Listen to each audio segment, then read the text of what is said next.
Stephen, I really appreciate you being here today. It's really awesome to have you here, not only as somebody that I admire as a leader very much, but also with someone who has a reputation for understanding the complexities of managing large organizations going through lots of change like WD is.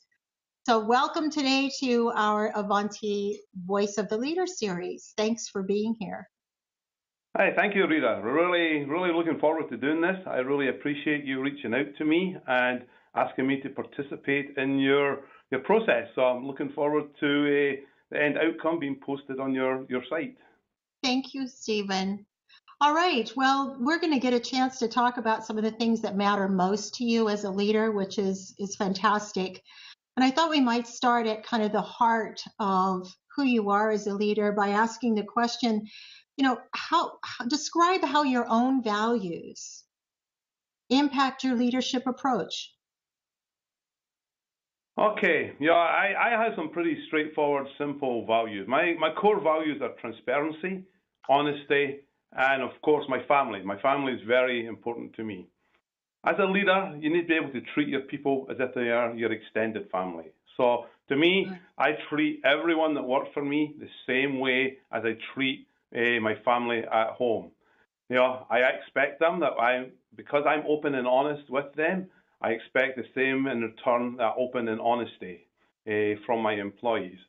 When I establish that transparent relationship, I can then build the right level of trust in each other and hopefully resolve issues faster and more efficiently. Yes, and you have that reputation, so that's awesome. Thank you. Yeah, it's good and bad. I like it, Rita. It's good and bad, but we live through thick and thin together, and we're one team. Yes, absolutely. So, again, looking back on your career so far as a leader, what do you think are some of the most important things you've learned beyond maybe just that transparency, which is a critical part of being a leader as well? Yeah, one of the big things that's really struck me, Rita, and I've learned as being a leader, is you're not always right. Your way is not always the right way to do things. You have to be open and be listening to new ideas, allow discussions to occur as long as they're constructive, and know when to jump in and make a decisive decision based on the facts that are presented. Also, be able to change the direction if things are going in the wrong direction, if new information becomes available. I always have a saying, the sign of a leader is someone who will make a decision. And if that decision is wrong, hold his hand up and change the decision the next day. Not be afraid to acknowledge your mistakes. Well, that takes courage. Not all Courage, leaders. a lot of courage, a lot of boldness, and a lot of people are actually very afraid in that area to actually say, I got it wrong. Yes, you're right.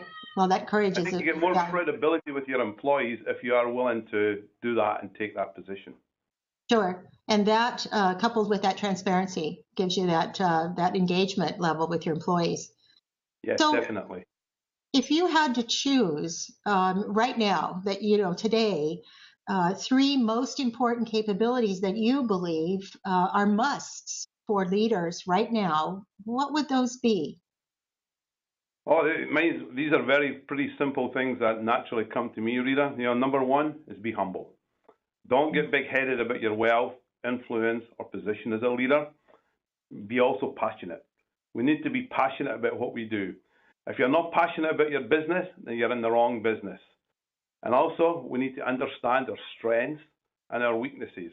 And I always make sure that I build the organization around about my strengths and my weaknesses, because I want complements the strength and the weakness. I don't just want people that follow my strength. I want people that are open and willing to challenge me where I may have a weakness. So I build these strengths and weaknesses into the organization.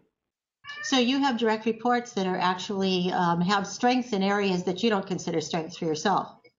Absolutely, absolutely. It's the only way I believe you can survive. I don't believe a leader in today's industry, and particularly in an organization as broad as the one that I manage, that I can be an expert in every area. So I rely on the experts to do in certain areas to help me and assist me in making the correct decisions. Wow. Okay, that's good. That takes courage as well, because sometimes people may challenge you and disagree with you. So.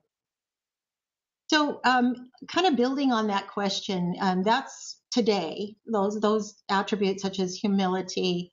But what about in the future? What do you think leaders who are just coming up into organizations today, what attributes or skills are going to be most important going forward, would you say? I think it's changing, Rita. I think the world is going through significant transformation right now. I think how people lead is going to have to change. And some of the pieces of advice I give to my emerging leaders, and I would give to any emerging leaders that are growing, be aware of the signs of stress. Act accordingly. Many people let stress overtake them, and when they get stressed, they make irrational, wrong decisions. Becomes behavioral issues, etc. So really be aware of the signs of stress. There is a lot of pressure in the systems today. You know, I have a saying that I use when I get into stressful situations is, can you control what you can't control? If not, smile and carry on. The other thing I tell people are also spending time looking up to their leaders. So be an example of who you want to be, act in the way you want others to act, and in the end, everybody must remember, we're here at work and we must have fun while we're at work. If you have fun, you're going to have a healthy environment, and in return, you'll have a productive workplace. Yeah, that's nice. That sounds really good. Yeah, so those attributes and skills are ones that no matter what changes in technology or in the market take place, those are valuable for leaders to have. So Yeah, very applicable.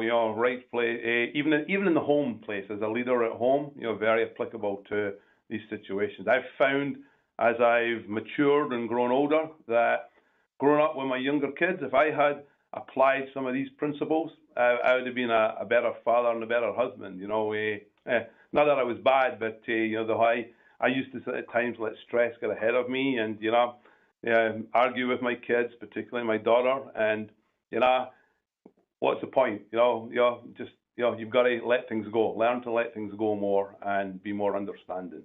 that is a really important piece of advice. And I do remember once upon a time you had what you focus on what you can control on that whiteboard. I think I remember seeing one time. It's still up there, and you just don't see it. It's the bottom corner behind me, but it's still there, Rita. It's very important to me, that statement. Yeah, that's huge. Okay, so again, even beyond skills and attributes, let's say you have an aspiring leader who comes to you for advice and they want to know, you're very successful, you manage a huge global organization, you have a fabulously positive reputation. How do I go about getting that if I'm an aspiring leader? What advice would you give me? Okay, similar to what I said earlier in one of my earlier answers, but my advice to aspiring and upcoming leaders would be yourself. Be humble. Get to know your team quickly. Establish trusted members who can guide and help you navigate the minefield that you've just entered into. Get to know your team in a relaxed situation. Don't always have them in meetings the first time with you.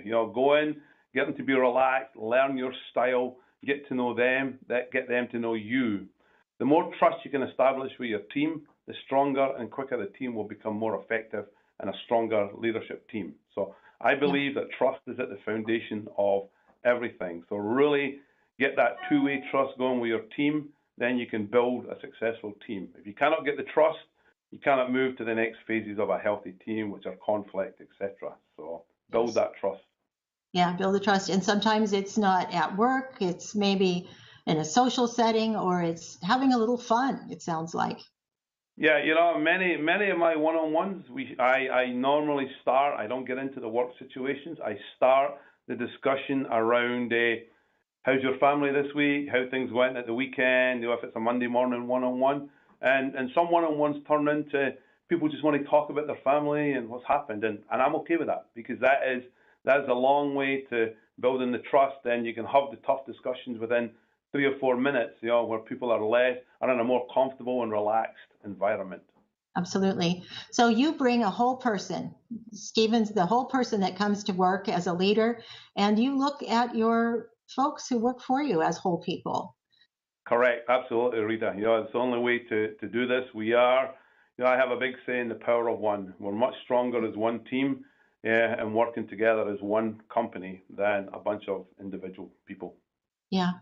Well, no wonder you're so successful. Thank you so much again for being willing to do this. Avanti, uh, voice of the leader. You are a true leader that I admire and appreciate, and I'm just honored that you'd be willing to do this with us. And I want to thank you again, and I will look forward to working with you in the future. I appreciate all your work, Rita. I appreciate all the guidance you've given us all over the years. And, here's to all the success of Avanti. And thank you very much. And look forward to the next time we have to work together, which I'm sure will be in the near future. Thanks, Stephen. Great. Thank you very much, Rita. I appreciate it. Okay, bye now. Bye. Thank you.